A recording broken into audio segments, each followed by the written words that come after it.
If you give up the publication and distribution of the journal, Yeah. farm it out, Yeah. do you personally still want to maintain editorial control? Maybe. Okay. I don't know, though. Depends upon how energetic I feel. It seems like it must be taking a lot of time. Oh, open that can of worms. Yeah, it is going to Harvard. Yes, returning back to your comments on the medical school. Yeah. We go following the model of AA in Boston to present our stuff along with AAP. Hand out our literature. And by the time I finish speaking, there's 400 or 500 med students. Somebody's read our ground rules and says, oh, but it says here, speaking then back to the professor, that we cannot go to an RR meeting because it's a closed meeting unless we call somebody and all the rest of it. Could you address that the way we're coming through close to the masses? We don't know whether they'll show up, when they'll show up, and really not wanting to take 450 phone calls before they do. Okay. In other words, okay, the what? question of whether we're running, quote, open meetings. Yeah. In Florida, Phil Tate has some experience doing speaker meetings. In other words, there are the confidential meetings, and then occasionally they have a meeting which might just be like this, where you can say, for our meets this time, the lecturer will be, Joe Bell, kind of similar to the way some AA meetings go. They would talk about RR, some aspect of RR. That might suffice, that might satiate their appetite for what this is. We came down on that question. That's one way to come down on it, is to restrict access. The question about, how about my wife? Can I bring my wife? Well, there are pros and cons to that. And generally, most clinicians would attest that addicts work more candidly on their addictions in the absence of their spouse. A little more candor, a little more freedom to explore nuances of their own addictions. So the purpose of a spouse being there would simply be a question. Some groups are saying, this is really, if you have an addiction to work on, that's the key thing. In addition to be here to work on an addiction, having people in to a place where there's a lot of self-disclosure doesn't seem to be a good idea. Unless sometimes a person is in the process of making a commitment, like a professional person says, I want to pick up an advisorship here, I want them, okay, then there's a different kind of, it's really in the interest of that group to have that person present.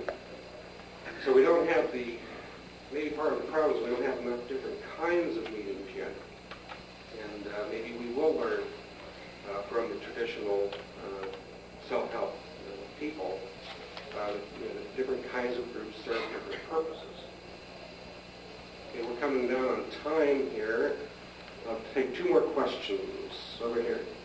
Are you encouraging pressure being applied to various licensed certificate people like KDAC, LPC, to start doing interest or No.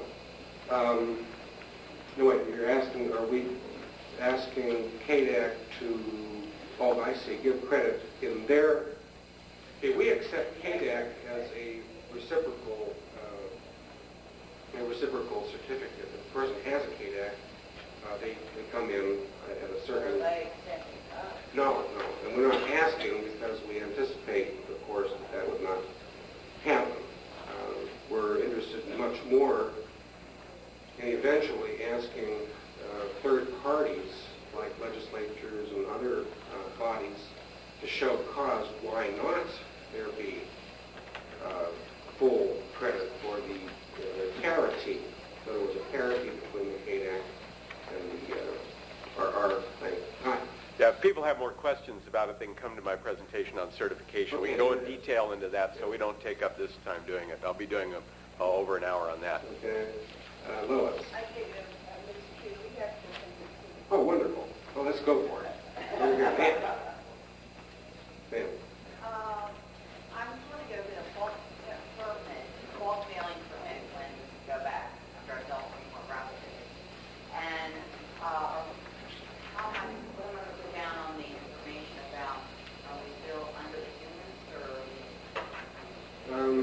don't know right now. How about talking to Lois about that?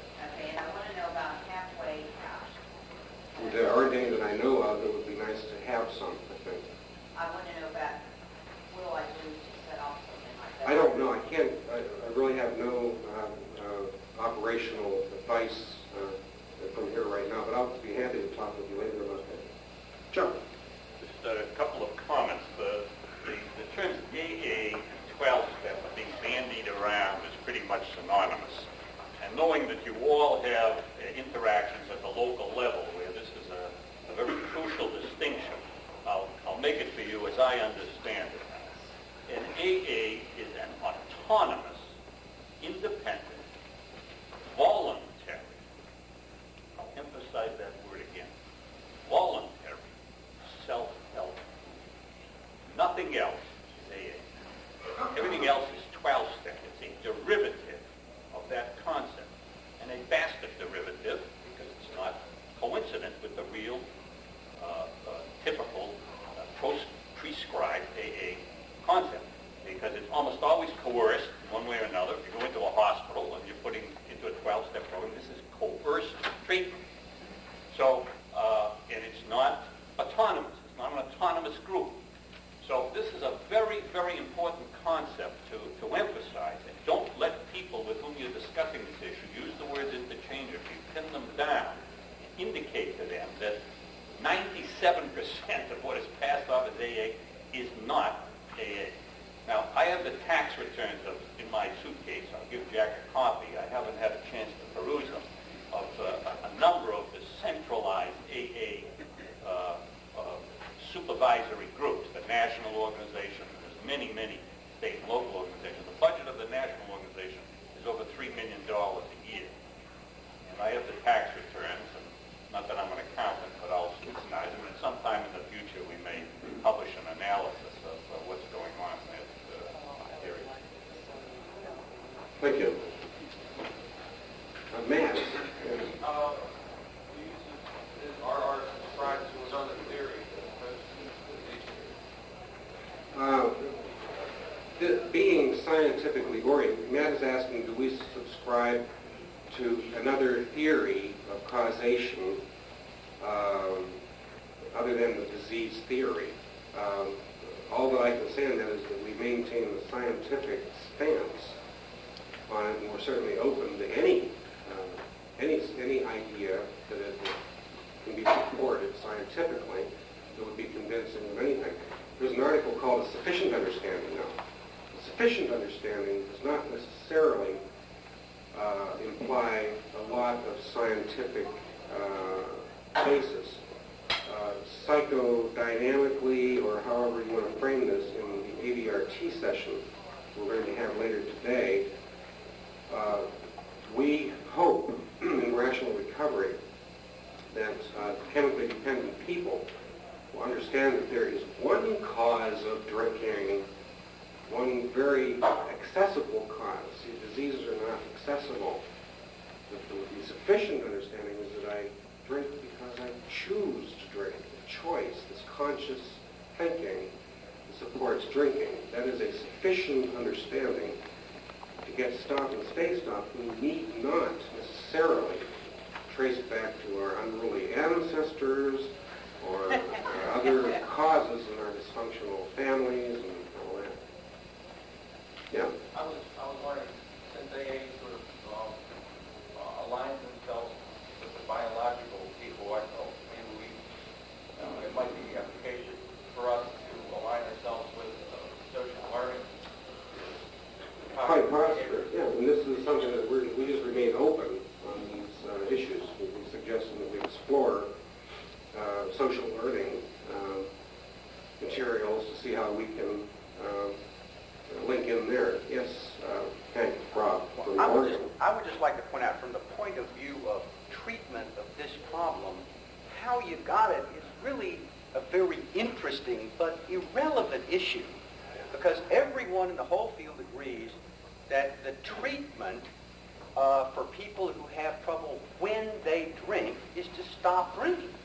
Everybody agrees with that. Right? So it really doesn't matter how you got it. The treatment issue is how do you stop doing it? Yeah, it's like And some the, people say that you get power greater than yourself to do it, and other people say you learn skills. I like to use the analogy of the graffiti problem in major cities. So you can study how it got there endlessly, and it stays there. And it's ugly and really a big nuisance. And it's only when the cleanup crews come out and start removing it that you have any progress. So you can talk about all these dysfunctional families that are producing graffiti artists, and then maybe we better treat the dysfunctional family to stop having this graffiti on the walls. Well, crap, that doesn't do anything. We still got this ugly stuff. Up here.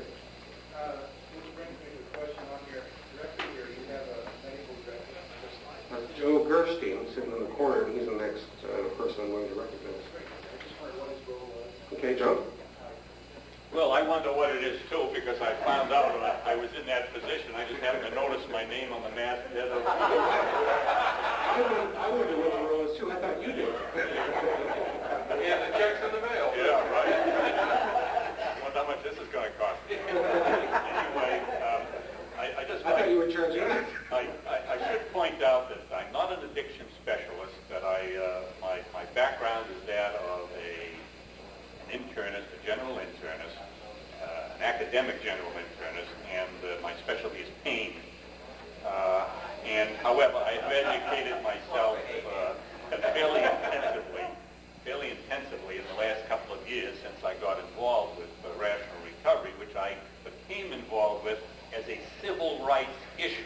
I never expected to get involved in it beyond bringing Jack to Boston and getting some publicity for him and let him talk so that atheists and agnostics would have access to a self-help system that was not previously available to them. That's ancient history now. But in terms of the scientific issues, I think there's two salient points that I would like to expose, which have been alluded to here, but not really specifically mentioned. The first is reimbursement for treatment. That is the major issue that is now fueling the debate between disease and non-disease approach or view of alcoholism. The scientific literature, as I understand it now, and I don't claim to be expert in it, but I am research trained, so I think I have a certain amount of discretion about reading the literature. It is in flux. There's the usual battles going on, as they do in areas of science, where there are the pro-genetic and the anti-genetic, and studies are being done, and every 2 months a different major study comes out that has a different kind of conclusion about whether there is a genetic contribution to this, et cetera, et cetera. And the issue may be resolved sometime in the future, or it may not be resolved. Or, which is more likely in my opinion, as I read the literature now, it's going to be a multifactorial proposition. There will be a variety of contributing factors, and in each individual there'll be a blend of various issues. Maybe someone will be 95% genetic, in someone else it'll be 5% genetic or not genetic at all. But anyway, that's a long way from being resolved. The important issue is that of reimbursement for treatment, and that's what ASAM is so provoked about. People often tell me, well, the AMA says that it's a disease. I said, fine, the AMA, people want to get paid for treating it. And what we ought to occupy ourselves with is the justification of payment for treatment for this, whether or not it is a disease. It is a problem that legitimately and consequentially should be reimbursed in the healthcare system and network. It's, even as a preventative entity, one is going to save a tremendous amount of money by appropriately treating alcoholic problems. Yeah, no, there are many medical conditions that are paid, such as broken legs and pregnancy, that are not diseases. So the idea that this must be a disease that renders one powerless is absolutely crazy. We have a couple more questions up front here. I was wondering about your survey, whether that's ever been done in the general public. And he's wondering about the small book survey that's ever been done in the general population, and this is one of the exciting things, that the small sample we're taking a preview of here, a sneak preview, is only the beginning. That was based only on the softback copies that we distributed through Lotus Press in California. we have the largest publisher in the world, Delport, gearing up for a mass distribution with a vast population. And this opens the door to research that heretofore has just never been done. It's been impossible to really access the population of people who have gone through AA.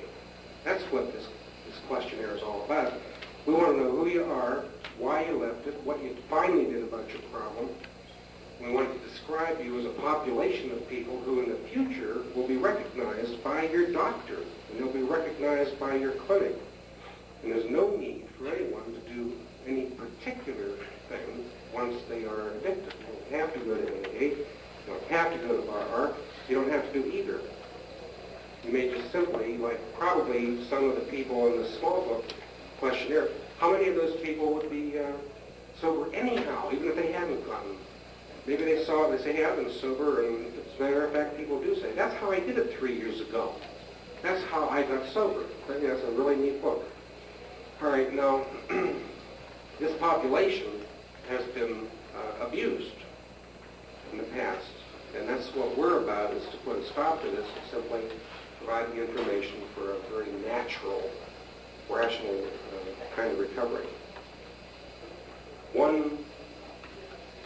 I'm sorry, we are over. I'm going to be disciplined. I'm going to end the meeting. I'll be giving an ADRT meeting later.